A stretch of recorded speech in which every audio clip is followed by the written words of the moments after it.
close your eyes so you don't see yourself. What is this?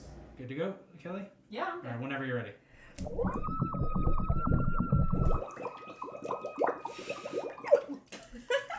Well, that's weird with no context. This isn't a video on how to get someone to willingly drown themselves with a smile. No, we made a short film called Alone with a small group of people for the road rail competition back in September. And part of the rules was to include a behind-the-scenes video. You can't tell I'm smiling. We did one, and I'll link to it in the description, but the contest rules said it could only be 3 minutes max and have a specific portion focus on the microphones we used, since Rode sponsored the competition. So it was pretty limited in what I could include due to that runtime. I planned on making a longer behind-the-scenes video with more detail on how we made the film with a tiny crew and a tight turnaround, but I just got really busy and never did, so here it is. Better late than never. And no, we didn't win anything.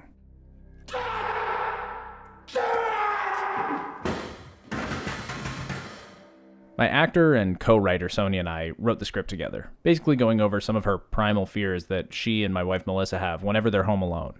We just decided to extrapolate on that and take them to an extreme level. Yeah, you know, this guy's really fucked up, mate.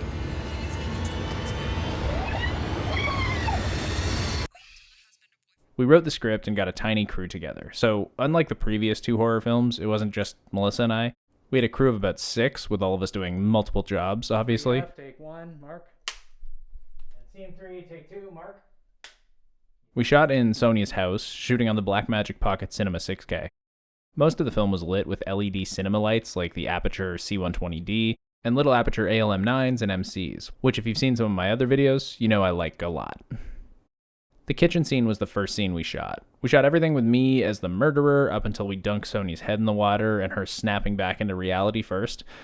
All the coverage we shot up until that point was with a much emptier sink so that we didn't risk soaking Sonia and having to wait for her to dry off before the next take. Try not How was that? to. Wet. Very wet. Yeah. Also, fun fact, in this shot, the logo on my shirt was visible, as was a little bit of my neck. So I cloned and tracked some black from the shirt over my skin, making it feel a little more uniform. I think that little touch just made it seem a little less cheap, felt more like a movie and less like just a bunch of people dressed up goofing around. Now I'm wet. Then once we wrapped everything else up in the kitchen, we put a DJI Osmo action cam in the sink and just did a few takes of her face being dunked into the water. Here we go. That's Mike Decca, and that's Emily. And the voices of the podcast are just me and Sonia a few days later, equalized to sound like it's coming from headphones. We actually wrote a whole page of dialogue since we didn't know how long it would actually be audible for. I'm going to include the entire podcast audio at the end of this video, so if you want to listen to it beginning to end, you can. Then we went downstairs and did our lights off scene. This was pretty simple, but I've heard a lot of people say this was their favorite part of the film. And the analytics show that almost everybody watches it.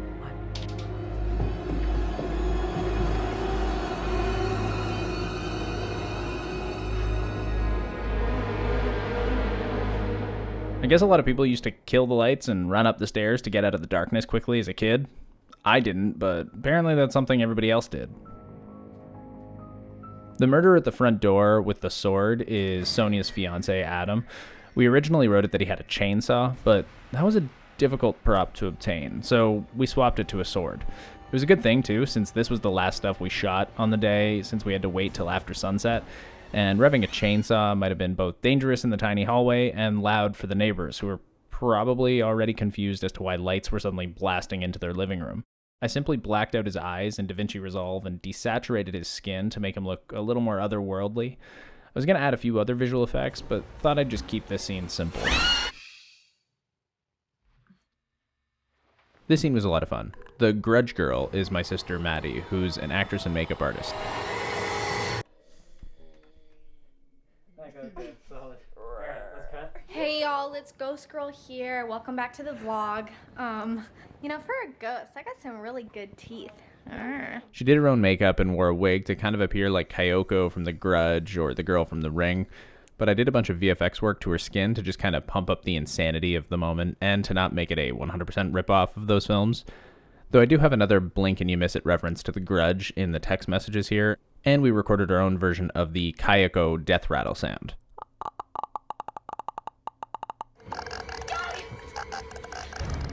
To get the blue light on her, we put the aperture MC under her set to a blue setting, and as she moved towards the camera, she pulled her hand off of it, casting that eerie blue light from below. However, I now kind of regret that I didn't have her grab Sonia as the jump scare. I feel like that would have been more impactful and a better cut point, but hindsight is always 20/20. As with every film, there's always things you look back at and are not happy with. And we actually changed a little bit of the scene with a small reshoot that Sonia and I did a few days after the main production. Initially, we didn't have this shot. That was something I came up with while editing. In the script and during our original production, she just looked down out the hallway after hearing a creak.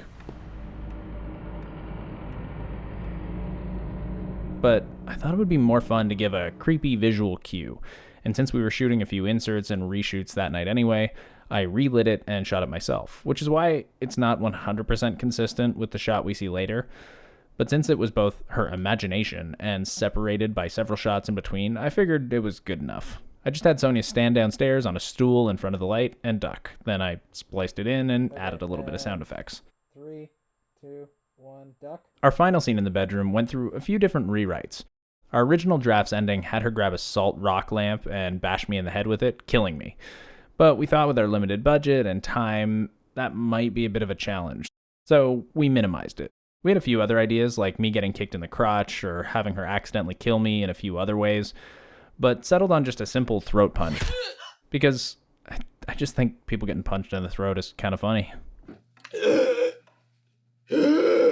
This time I didn't compose the music, but my sound mixer Murray handled it, since in addition to being a mixer, he's also a wickedly talented music composer. These textures? Yeah, that's freaking insane. Like, what the fuck? We met up and came up with some ideas. I wanted a recurring theme to happen throughout the film during the nightmare scenarios that progressively got bigger and creepier as the film went on. Okay. Like, it doesn't need to be complex. Just Yeah. 2-3 notes or something? We settled on an eerie minor chord. Yeah, we could try something like that. If Something like it's that? alright. That sounds cool. That's creepy. Yeah.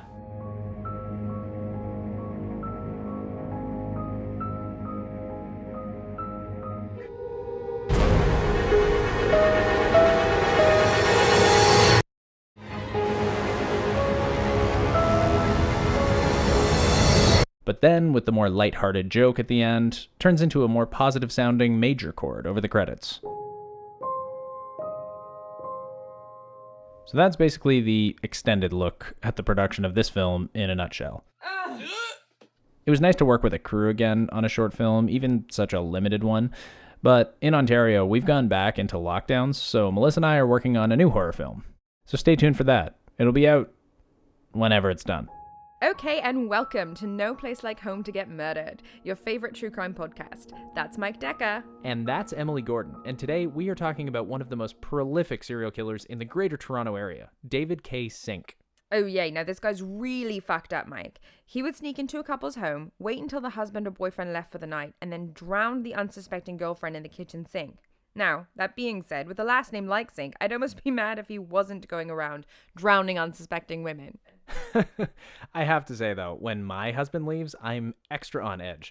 I would 100% notice a man sneaking up behind me in my kitchen. You know, Mike, the amount of women who say they have both earbuds in while home alone is staggering. Not to victim blame, but it seems like really poor decision making, if you ask me. So if you're listening, if you have both earbuds in right now, you're going to die.